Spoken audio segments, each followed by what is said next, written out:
नमस्कार। चलिए, उत्तराखंड भूगोल का एक बहुत ही जरूरी टॉपिक यानी कि जलवायु शुरू करते हैं।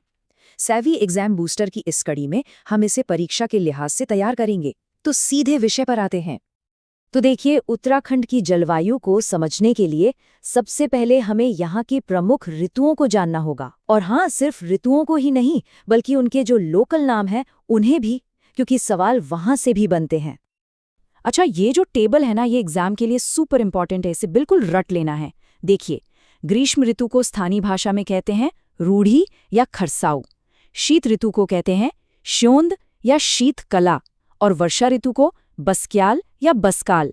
ये नाम सीधे सीधे पूछे जा सकते हैं। चलिए, पहली ऋतु से शुरुआत करते हैं, ग्रीष्म ऋतु।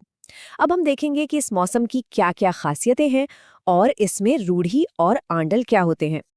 तो गर्मियों का मौसम कब से कब तक रहता है? ये होता है मध्य मार्च से जून तक। और हाँ, सबसे गर्म महीना कौन सा? वो है जून।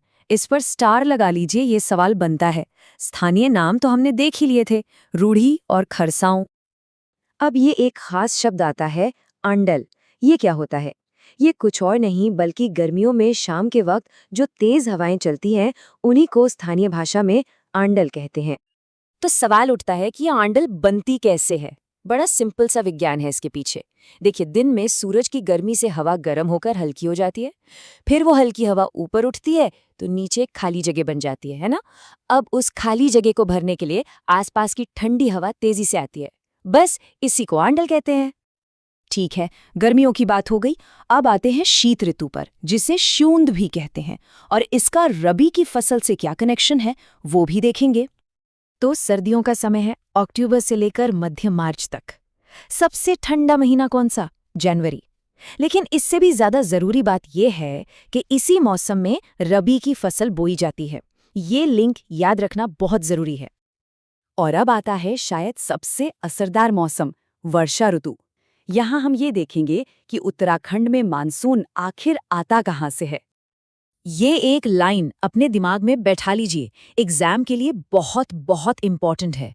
उत्तराखंड में जो ज्यादातर बारिश होती है वो बंगाल की खाड़ी से आने वाले मॉनसून से होती है। अब देखिए, यहीं पर एक छोटा सा कैच है। उत्तराखंड में तो बंगाल की खाड़ी से बारिश होती है, पर अगर पूरे भारत की बात करें तो वहां अरब सागर का मॉनसून ज्यादा डोमिनेंट है। ये कंपैरिजन याद रखिएगा। चलिए, अब बारिश से जुड़े कुछ जरूरी आंकड़े और जगहों के बारे में बात करते हैं। ये डेटा वाले क्वेश्चंस एग्जाम में सीधे सीधे आ जाते हैं। तो ऑन एन एवरेज उत्तराखंड में सालाना बारिश कितनी होती है? ये आंकड़ा है लगभग 150 से 200 सेंटीमीटर के बीच। अब ये भी एक बहुत अच्छा पॉइंट है। सबसे ज्यादा बारिश कहाँ होती है? शिवालिक हिमालय में। और सबसे कम वृहद हिमालय में। मतलब जैसे जैसे हम ऊंचाई पर जाते हैं, बारिश कम होती जाती है।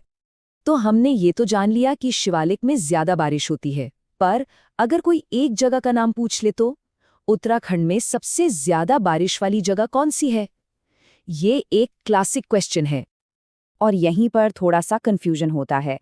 आमतौर पर लोग नरेंद्रनगर का नाम लेते हैं और वो गलत भी नहीं है, लेकिन अगर हम परीक्षा वाणी के चार्ट को देखें तो राजपुर में थोड़ी सी ज्यादा बारिश दर्ज है, 318.5 सेंटीमीटर। तो ज्यादा एक्यूरेट आंसर राजपुर होगा। इस पर ध्यान देना है। चलिए, अब आखिर में कुछ स्पेशल फैक्ट्स देख लेते हैं जो एग्जाम में वन लाइनर्स की तरह पूछे जा सकते हैं। इन्हें हम उत्तराखंड के चेरापूंजी भी कह सकते हैं। पहला सवाल, गढ़वाल का चेरापूंजी किसे कहते हैं? पता है किसी को?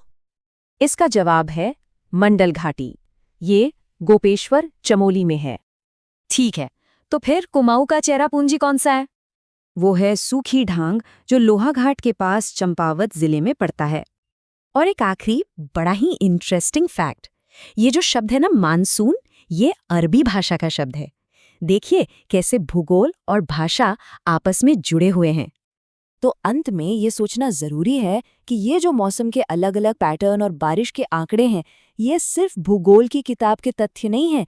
यही तय करते हैं कि उत्तराखंड की खेती कैसे होगी, वहाँ की संस्कृति कैसी होगी और लोगों की रोजमर्रा की जिंदगी कैसी होगी। ये सब कुछ आपस में कैसे जुड़ा है।